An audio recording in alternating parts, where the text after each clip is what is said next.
কিভাবে করবি এই সামটাকে 13 number x by x plus 1 whole square substitution নেব তার ডেরিভেটিভ যেন কোশ্চেনে এক্সিস্ট করে। So which part should I take as z আর কাকে সাবস্টিটিউশন নেওয়াটা উচিত? x স্কয়ার তো নেই এখানে, যদি এটাকে এক্সপ্যান্ড করিস তাহলে x স্কয়ার আসবে। এবার তুই ভাব, একটু ভেবে দিবি এগুলো, যে যদি এটাকে এক্সপ্যান্ড করিস তাহলে শুধু x স্কয়ার আসবে না, x স্কয়ারের সাথে আরো অনেক টার্ম আসবে, প্লাস 2x প্লাস 1। এটাকে তুই মনে করবি you want to take this one as z, right? এটাকে z নিলে কত আসবে? 2x আসবে।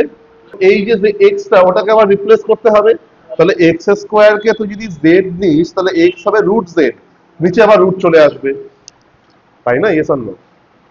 তাহলে তাহলে দ্যাট মিন্স এটা থেকে কি বুঝতে পারলি যে ফ্রম দ্য ডিনোমিনেটর আমরা কোনো সিঙ্গেল, যদি কোনো এক্সপ্রেশন থাকে সেখান থেকে কোনো সিঙ্গেল টার্মকে জেড নেওয়া ইজ নট ফ্রুটফুল। এখানে তো অনেকগুলো টার্ম আছে না, 1 2 3 all are in addition form, কোনো মাল্টিপ্লিকেশন ফর্মে নেই। কিন্তু মাল্টিপ্লিকেশন ফর্ম থাকলে পুরোটাকেই ওয়ান টার্ম ধরা হতো, they are in addition format, so there are 3 terms are there. সেখান থেকে আমি যদি একটা টার্মকে জেড নিই তাহলে ওখান থেকে কিন্তু প্রচন্ড ফ্রুটফুল হবে না, বিকজ বাকিগুলোকে আমাকে ওটাকে রিপ্লেস করতে হবে। ঠিক আছে, তাহলে এই প্রসেসটা একটু মাথায় রাখতে হবে। ডিরেক্টলি আমি x প্লাস 1টাকেই z দেব। তার reason is that x plus, হ্যাঁ সেটাও করতে পারি। Reason is that x plus 1টাকে যদি z নিয়ে আমরা, উপরে কি আসবে? উপরে উপরে x আছে না, তো ভালো করে বোঝ, if I take x plus 1 equal to z, then আমরা সাবস্টিটিউশন নেওয়ার পর কি করি? আমাদেরকে dx ফাইন্ড করতে হয়। For that we will do the differentiation. So x plus 1 এর ডেরিভেটিভ কত হবে? dx, 1 মানে dx। তুই এভাবে ভাববি, এর ডেরিভেটিভ যা হবে বসিয়ে দিবি, সাথে অ্যালং উইথ dx। x এর টার্ম যখন আছে ও ডেরিভেটিভ যা থাকবে সেটা পুট করবি অ্যালং উইথ dx।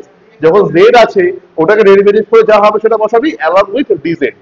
তো z এর ডেরিভেটিভ কত? 1 অ্যালং উইথ dz, তো dz অনলি। তো dx ইকুয়াল টু dz।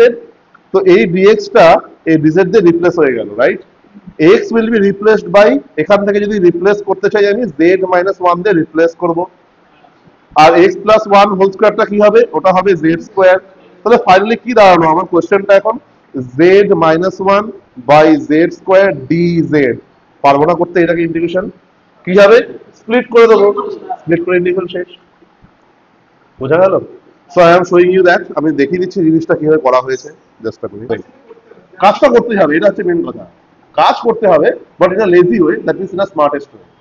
ঠিক আছে, অনেকে আছে যে ধর খাটনি করবে অনেক বেশি, তো ওই খাটনিটাকে আমি কমানোর চেষ্টা করি যে কতটা কমানো যেতে পারে। ঠিক আছে, সো দেখে নাও কোশ্চেনটা, যে z minus 1 by z square আসবে, যেটা বললাম আমি। স্প্লিট করলে পরে এটা আসবে 1 by z minus z to the power minus 2 dz। Split করো, do the integration, that's it.